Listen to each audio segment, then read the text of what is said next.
Olá, tudo bem com vocês?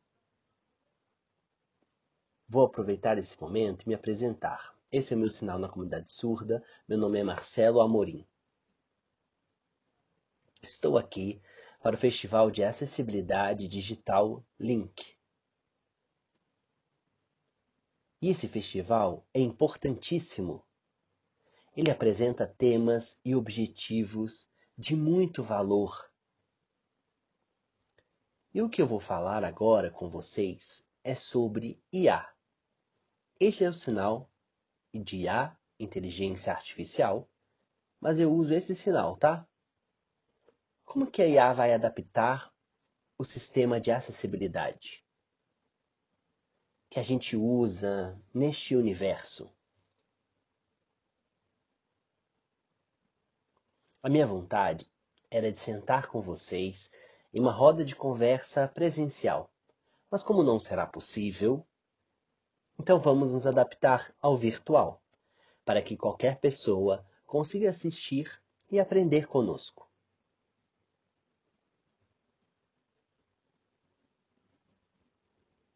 Eu vou aproveitar e resumir um pouquinho da minha trajetória para vocês, porque eu quero comparar o passado e o presente da minha trajetória.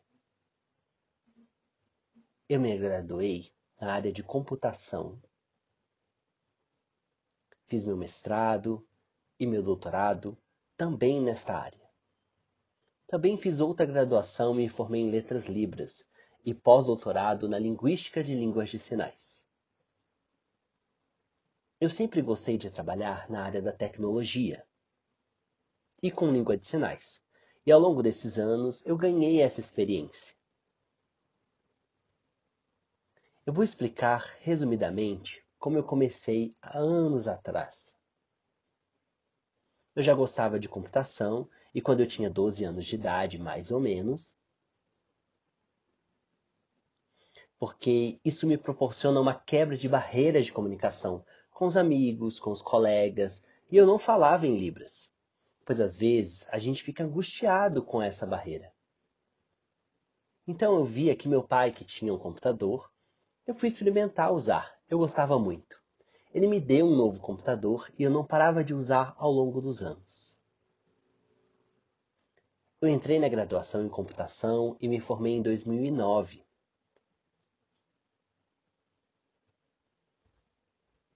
Nesse período, até meados de 2009, eu já trabalhava em algumas empresas que são relacionadas à tecnologia. No meu TCC de graduação, foquei em um tema que teve algumas modificações.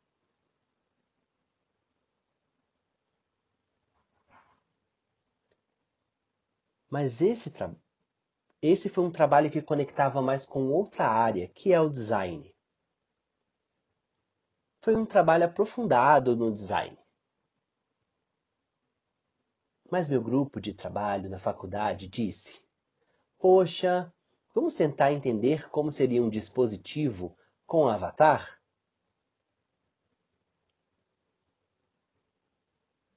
Anteriormente já existia o Ribená. Esse é o sinal da empresa, que é um avatar 2D. É um design antigo de 2009 e era um código aberto do avatar 2D. E era um período que começou a divulgação da TV digital. Era 2008 ou 2009, mais ou menos. Eu não me lembro muito bem. E aí o pessoal falava comigo que eu podia focar nesse tema. Então eu troquei totalmente o meu tema e comecei a estudar como é que eu colocaria o avatar em uma televisão. Como que o Ribená funcionaria? O Closed Caption, que é uma legenda automática, que o avatar traduz a Closed Caption na mesma tela. Então eu consegui fazer esse trabalho. E essa pesquisa deu certo. Publiquei esse artigo em 2009.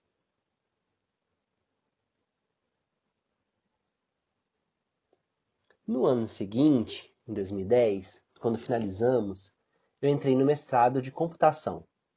O tema foi encontrar o melhor estilo de website que combina com o perfil da pessoa surda.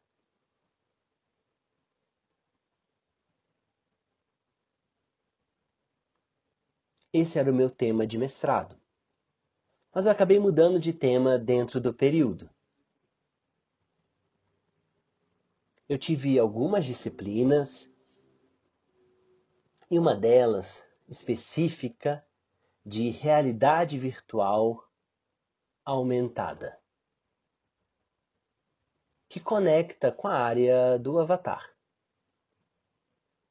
Eu tive uma disciplina que eu fiz um trabalho de capturar pela webcam do computador e a partir dessas imagens animar um avatar usando a língua de sinais e aparecendo na palma da mão. Eu consegui. Esse foi um trabalho extenso. Assim, começamos a trabalhar com um grupo que tinha uma ideia parecida. Reunimos as ideias e criamos o PRODEF. Este que hoje foi adquirido pela Handtalk. Em 2010,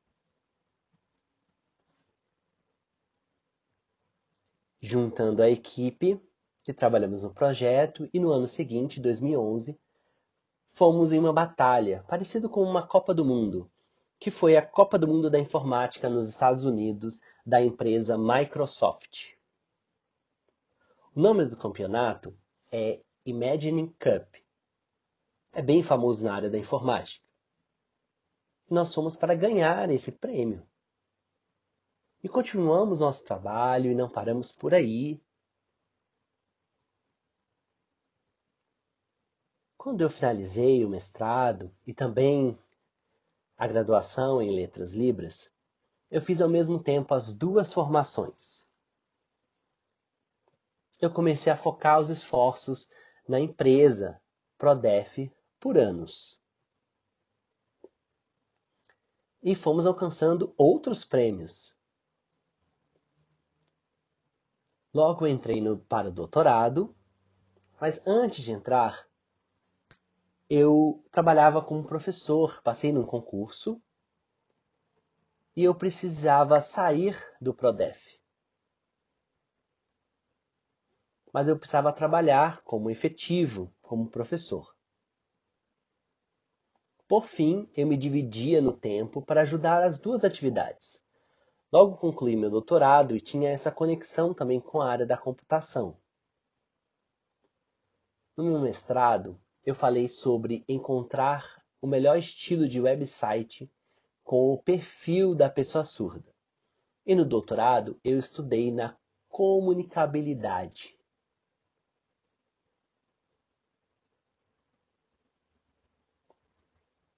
Este é o sinal, conectando com a pessoa surda.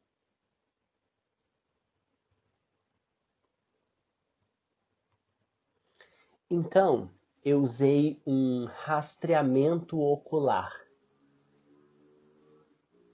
onde mapeava para onde a pessoa estava olhando, qual é a direção do olhar da pessoa para a tela e qual o caminho esse olhar percorreu.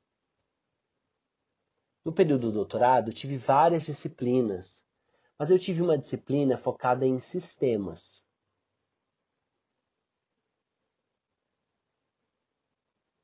Eu tive um trabalho nessa disciplina em que eu criei um protótipo.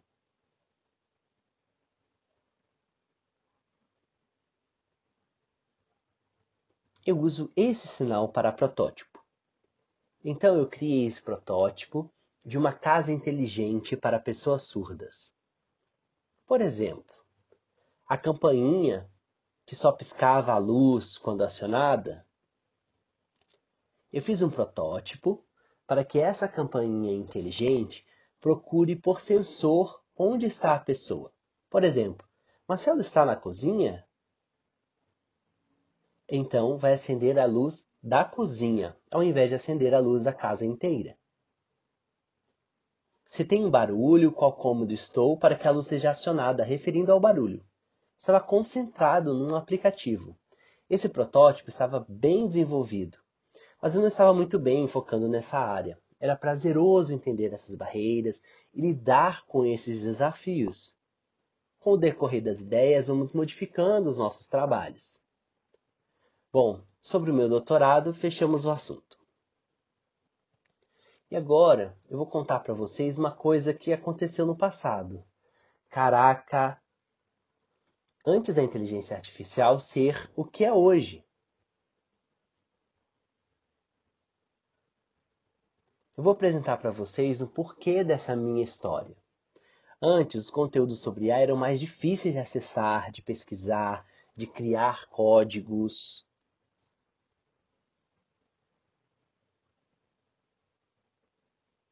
Criar coisas do zero, começar do zero, era um trabalho muito extenso. Muitas horas de pesquisa.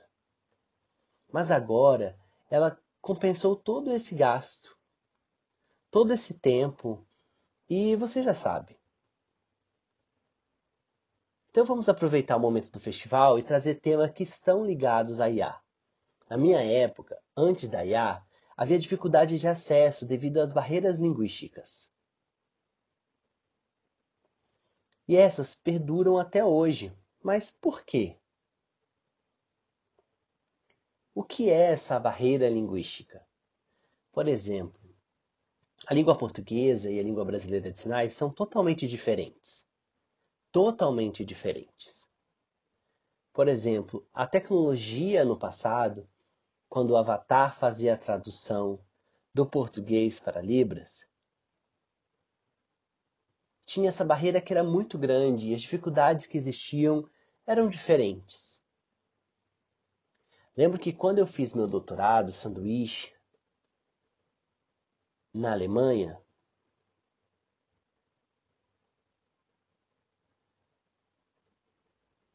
na área da tecnologia, fui encontrando esses espaços. E tem um festival de tecnologia na Alemanha que eu participei com os surdos.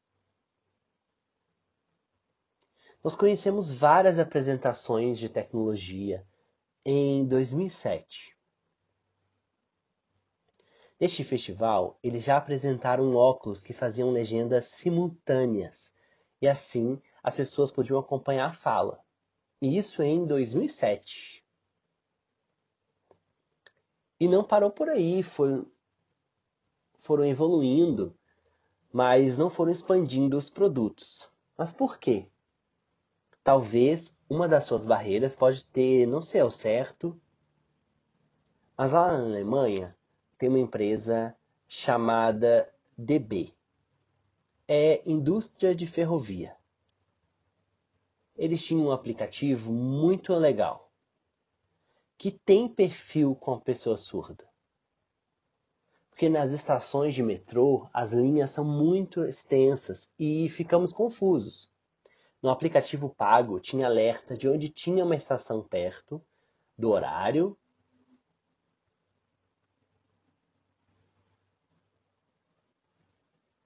e se a linha estava fora do trilho, se estava adiantada ou atrasada. E eu fiquei pensando, imagina se, por exemplo, mudou o portão. Ou se teve alguma modificação, um acidente, tudo que é informado é no oral. Olha que esse aplicativo não era só para pessoas surdas, era para qualquer tipo de usuário. Bom, esse tipo de usabilidade tem um perfil com a pessoa surda. Mas agora, voltando sobre a barreira linguística. Nós sabemos que a língua portuguesa, nós escutamos, falamos e escrevemos a partir da junção de um conjunto de letras. Mas a Libras não tem a mesma, pois ela é uma língua espacial visual. E é possível ter escrita. Tem um sistema de escrita, mas depois eu explico do sistema de escrita. São línguas diferentes, a cultura é diferente, as metáforas se dão com características diferentes. Eu não vou conseguir explicar isso agora, mas resumidamente elas são diferentes. E não dá para a gente comparar e unir essas duas línguas como algo parecido. Então, essa barreira linguística, essa dificuldade de encontrar os produtos que se conectam com a língua de sinais, existe. Mas se tem, é muito caro. Não temos condições de comprar. E ficamos com essa desconexão. Isso é uma barreira linguística. E essa é uma dificuldade que até hoje passamos. Agora, sobre a tecnologia com a barreira linguística. O Avatar, a Prodef, que agora é HandTalk, no começo ela era diferente. E hoje ela se adaptou para algo novo, com uma sinalização boa. Mas lembrando que com o Avatar, a gente tem barreiras até hoje. Porque, vejam bem, ele ajuda mais as pessoas surdas ou ouvintes? Ajuda mais quem? As pessoas ouvintes. Pois ela que não sabe Libras e que usa o Avatar acaba sendo uma ajuda para poder se comunicar com as pessoas surdas.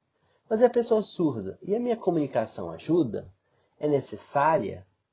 Mas como? A ajuda se dá em pontos diferentes. Então eu vou apresentar um exemplo. Este é o sinal da ICOM, que também participa do festival. Por Cid Torquato, sobre ICOM. E tem a CIL, a Central de Intermediação em Libras. ICOM e CIL ajudam as pessoas surdas, porque elas ajudam nessa comunicação do sujeito surdo. O surdo está precisando de comunicar e a pessoa não sabe língua de sinais e aciona essas tecnologias que alcançam seus objetivos. Mas nós precisamos da interpretação que una a comunidade surda e a sociedade ouvinte. Essa inclusão social é que nós precisamos conectar, linkar esses dois mundos. Mas para esse link, precisamos do quê? Da área da tecnologia. A tecnologia, esse tema de como a tecnologia ajuda pessoas surdas de hoje, é difícil explicar e como detalhar isso. Mas, bom, essas empresas, a Central de Intérpretes, por exemplo, que ajudam na comunicação das pessoas surdas. Lá dentro dessas empresas, tem intérpretes formados, que estudaram interpretação, tradução, que já conhecem a área e a cultura surda, e que já estão internalizados com esse conhecimento, com as características da pessoa surda. Aí assim, a pessoa surda, quando sinaliza, e tem esse sentimento de conforto linguístico, pela confiança. Ela não precisa se esforçar para que as pessoas entendam nessa comunicação. Ela é fluida. Agora, com o Avatar, não. É diferente. Tem muitas falhas. Vocês vão encontrar falhas. Mas isso é normal, gente. Um exemplo, com qualquer avatar que a gente estiver usando, quando eu coloco o nome,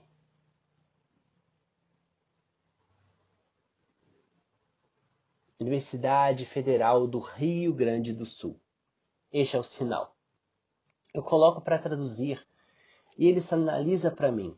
Universidade Federal, Região Sul.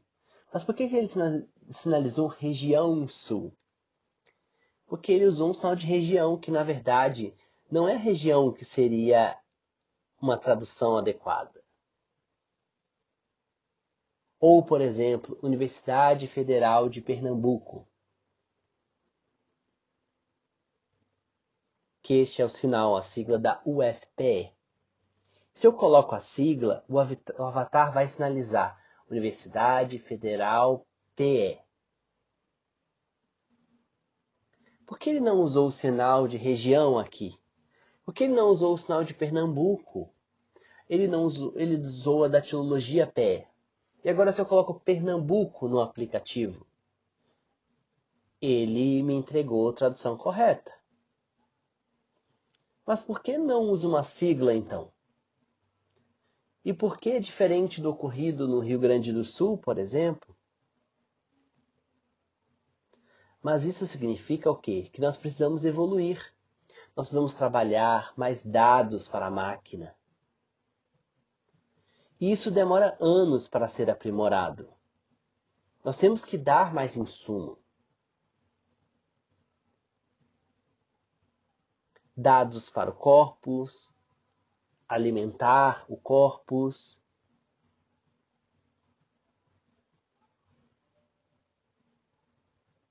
Como aqueles ouvintes que trabalhavam muito na alimentação de corpos, que hoje conseguem trabalhar com um par de línguas entre inglês e português, e já tiveram anos de produção de material. Mas a língua de sinais não. Tem pouco e falta. Tem que ser mais do que um corpus alimentado com um sinal referente à palavra. Porque o corpus ainda é escasso e nós precisamos aumentar esse corpus. Então eu vou resumir, a tecnologia que existe agora, que é mais ajuda, é o ouvinte do que a pessoa surda.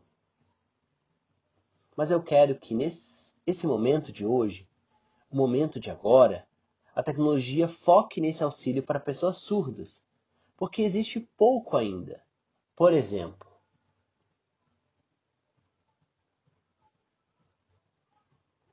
quando acordo, quando eu preciso de um horário para acordar, coloco uma música ou algum outro som no despertador, certo? E eu, surdo, como é? Hoje usam mais o relógio ou colocam um alarme vibratório debaixo do travesseiro para vibrar. Mas acaba sendo uma dependência, e isso é normal. Em toda a vida, todos nós precisamos nos acostumar com essas novas tecnologias, essas novas formas. Mas agora eu vou fazer uma provocação. Eu quero que a gente pense na tecnologia conectada com a língua de sinais. Já que na sinalização atual não se pode conectar o português com a língua de sinais,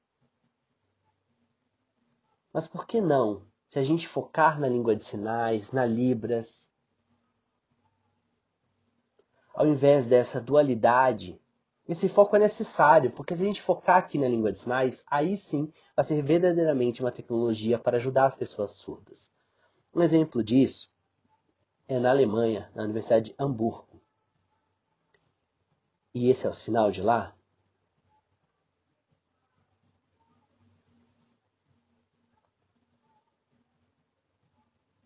Em Hamburgo tem um grupo de pesquisa e eles trabalham focados em sistemas de escrita.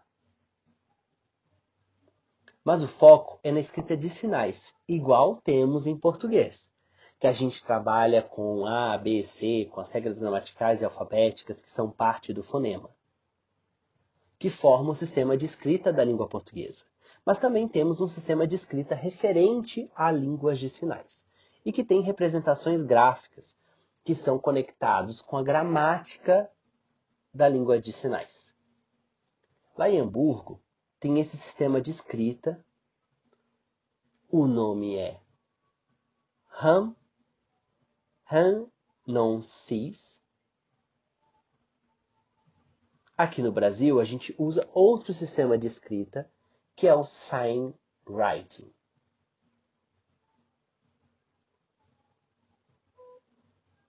E que é outro sistema que continua sendo feito pesquisas. Mas eu achei interessante esse sinal que é o de Han Non Sins, em Hamburgo, tem um sistema de escrita de anos de estudo. E tem uma coisa interessante, um exemplo. Eu escrevo em língua de sinais,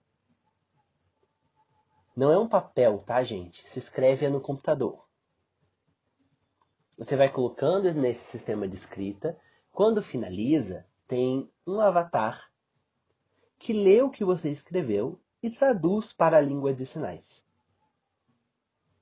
Cara, que isso ajuda demais a comunidade surda. Isso é muito importante. Então, funciona. Mas o que é importante? É importante para as pessoas, por exemplo, que não sabem ler a escrita de sinais. Que o avatar lê para você. Ele capta a imagem e narra para você. Não é bem uma tradução e nem bem uma interpretação. Ele representa sinalizando para você. Isso ajuda as pessoas surdas. E ouvintes que não entendem o que está escrito ali. Poderiam assistir o que escreveu de forma sinalizada e pronto, a pessoa vai entender. Bom, então agora que a IA já avançou desde então, espero que a gente tente fazer a mesma coisa aqui com o nosso sistema de escrita, o Signwriting.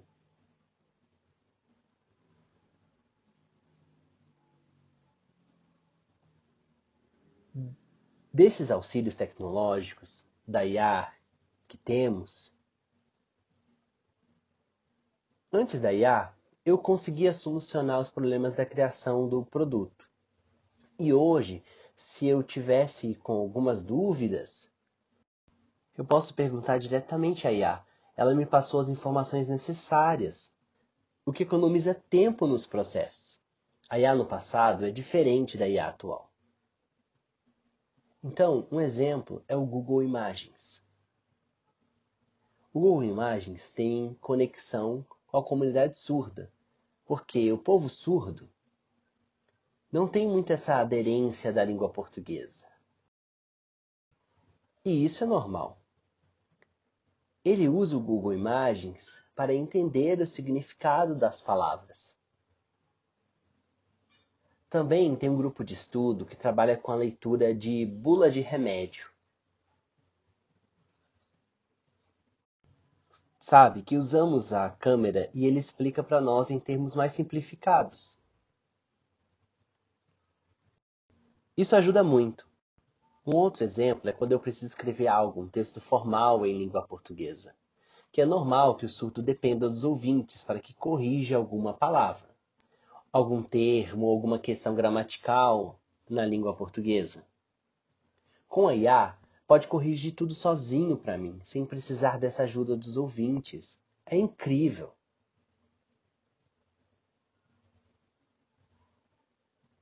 Um outro exemplo é a transcrição simultânea.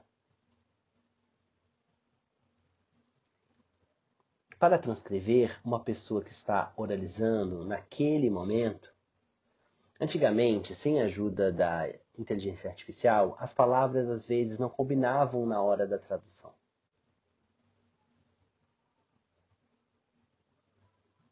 Mas hoje é melhor com a inteligência artificial. Mesmo que, às vezes, a gente precise adaptar o contexto para que a palavra se encaixe na forma que queremos, de IA para usar uma linguagem mais simples, a transcrição, ela consegue adaptar automaticamente, facilitando para nós surdos. A gente tem essas inúmeras tecnologias. Eu lembrei agora de uma coisa que também eu vou focar aqui. O corpus da língua de sinais.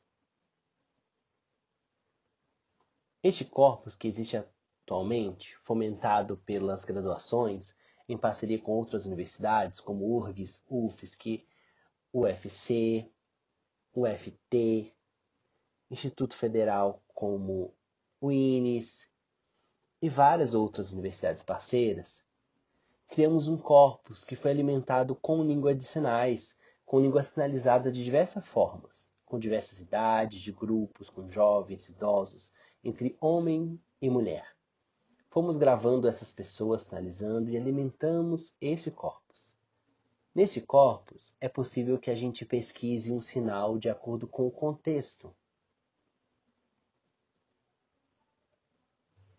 Por exemplo, mas aí imagina se alia-se esse corpus com a IA. É uma vontade grande que eu tenho que isso aconteça. Que este corpus possa ajudar nas comparações também com as línguas de sinais de outros países. É possível que essa comparação mostrar o valor da língua de sinais.